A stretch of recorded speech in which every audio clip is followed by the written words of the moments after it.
thématique santé du jour. Maintenant, on s'intéresse à la chute des cheveux, donc ce matin en compagnie d'un spécialiste, le docteur Luc Tadei.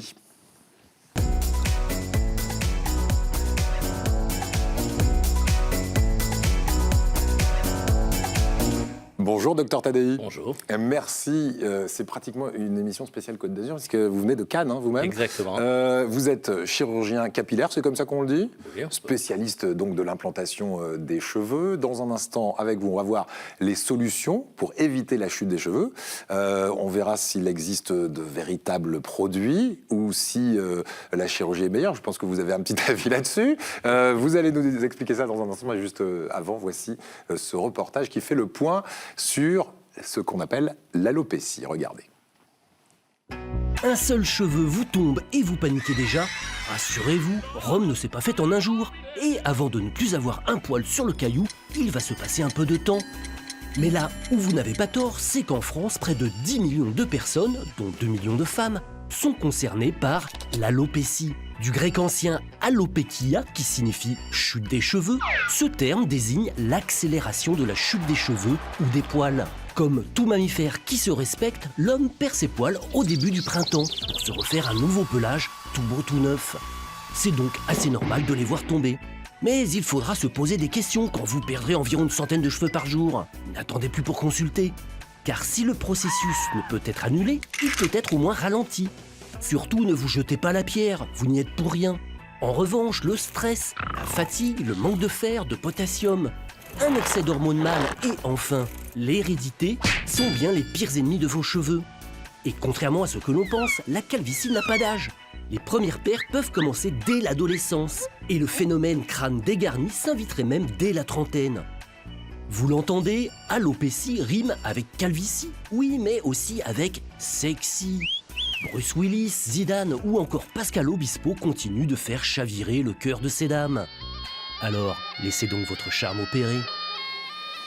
Voilà, le charme peut opérer avec ou sans cheveux, évidemment, mais si on le vit mal, eh bien, on peut faire appel à un médecin tel que vous, Luc Tadei. Juste avant, on va parler des traitements et on va faire un point de vocabulaire. Différence entre alopécie et calvitie, on l'entend dans le sujet. Alopécie, c'est une accélération de la chute des cheveux.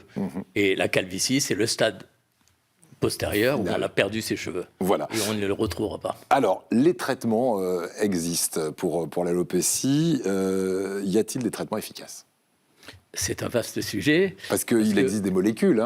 Oui, tout à fait. Ouais. Il faut considérer les médicaments et les produits cosmétiques qu'on trouve en pharmacie, etc.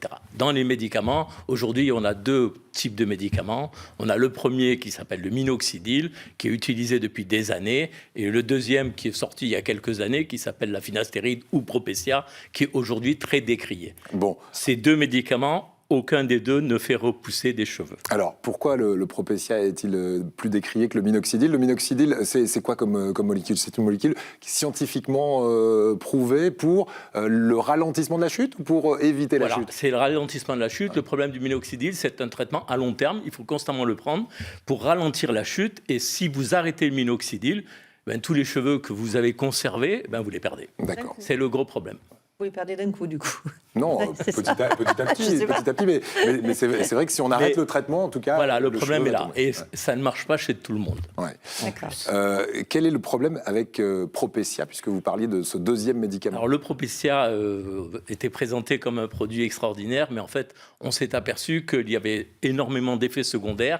Et parmi les effets secondaires, je peux vous en parler brièvement, c'est le trouble de la libido, de l'érection, etc. Eh bien, écoutez, alors vous allez... Il vaut mieux être sans cheveux et séduisant. Oui, c'est pas plus mal. C'est une solution. Et en ça, vous venez de donner une partie de la réponse à cette question selfie du jour. Écoutez, Tamara, elle nous regarde dans le Var et elle voulait vous poser cette question, justement.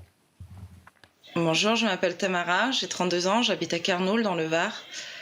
J'aurais aimé savoir s'il existe des solutions réelles médicales contre la calvitie. Et si oui, est-ce que cela jouait-il sur la libido ? Merci. Voilà. Donc peut-être que quelqu'un dans son entourage a utilisé le Propecia. Je pense que c'est ça, et certainement, elle a pu constater les effets secondaires. Je rassure tout le monde, c'est souvent des effets qui ne sont uniquement transitoires, et sauf dans quelques cas qui sont très très rares, il n'y a pas d'effet secondaire durable. D'accord, donc ce n'est que passager. On rassure Juste Tamara. encore un détail, Oui. le Propessa est uniquement pour les hommes et il est contre-indiqué chez les enfants et chez la femme, Ouais. alors que le minoxidil, à 2%, peut être utilisé par les femmes et les hommes peut aller jusqu'à 5%. Il n'y a pas d'effet D'accord. secondaire pour le minoxidil?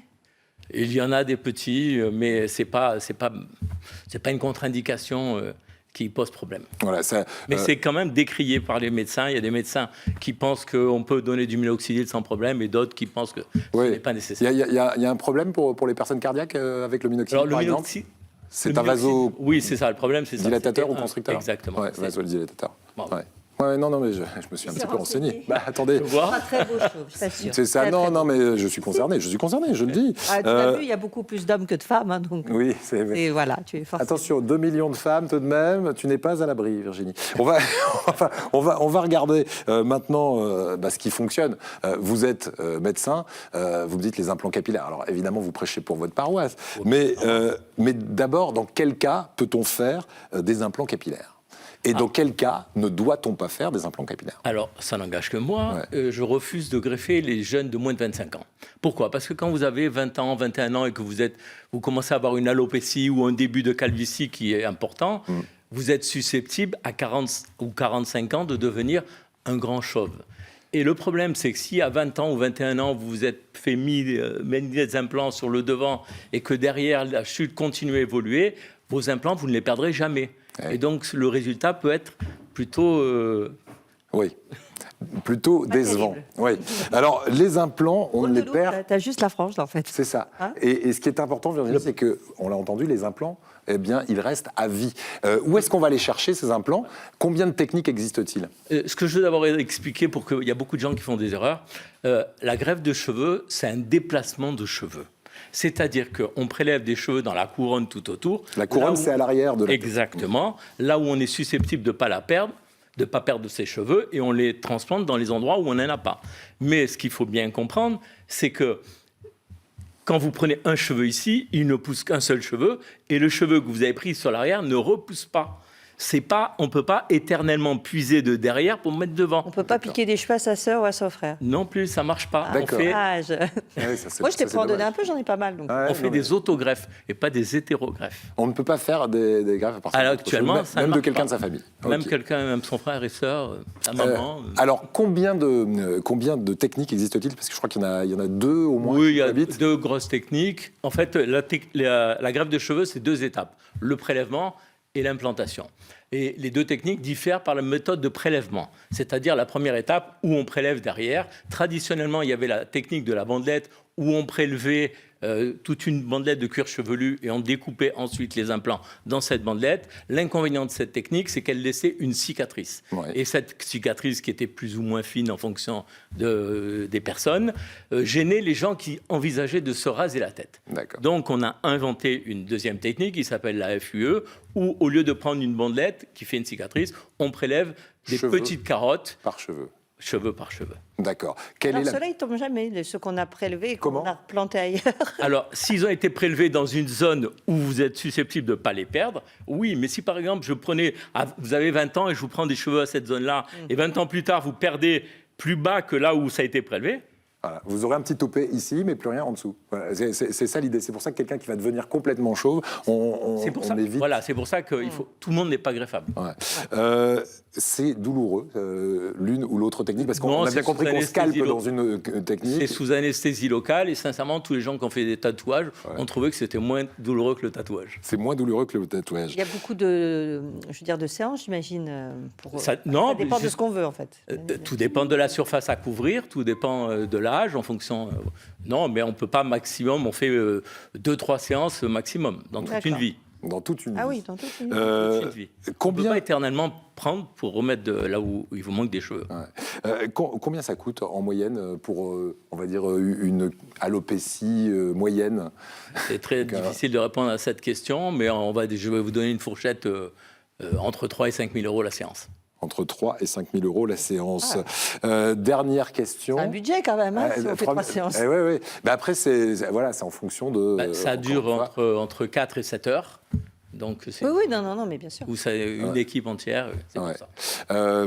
On a une dernière question. Comment bien entretenir ses cheveux, alors avant ou après l'intervention? Est-ce qu'une fois que l'intervention est finie, d'abord, ce sont des cheveux qui tiennent vraiment fermement? Vous dites qu'ils sont à vie. Ah oui, ça c'est sûr et certain. C'est pour ça qu'il ne faut pas les mettre trop bas devant à 20 ans, parce que vous ne les perdrez jamais. Sinon, vous allez tout le reste de votre vie, si vous devenez un grand chauve, être obligé de vous les raser. Voilà, on aura une grande frange comme ça et plus rien derrière. Et pour les entretenir, quelques trucs et astuces pour terminer? La chute des cheveux est une cause multifactorielle, mais moi je dis toujours aux gens qu'il faut essayer d'avoir une bonne hygiène du cuir chevelu, éviter d'avoir des pellicules, des sabourés, etc. Pas se ruiner dans les produits anti-chute qui ne sont pas des médicaments et qui n'ont absolument pas prouvé leur efficacité à long terme. Voilà, et puis l'alimentation aussi. Oui, l'alimentation, le stress, la cigarette, les carences. Tout ça, on y pense, on évite. Merci beaucoup, Luc Tadei. Vous êtes canois. Tiens,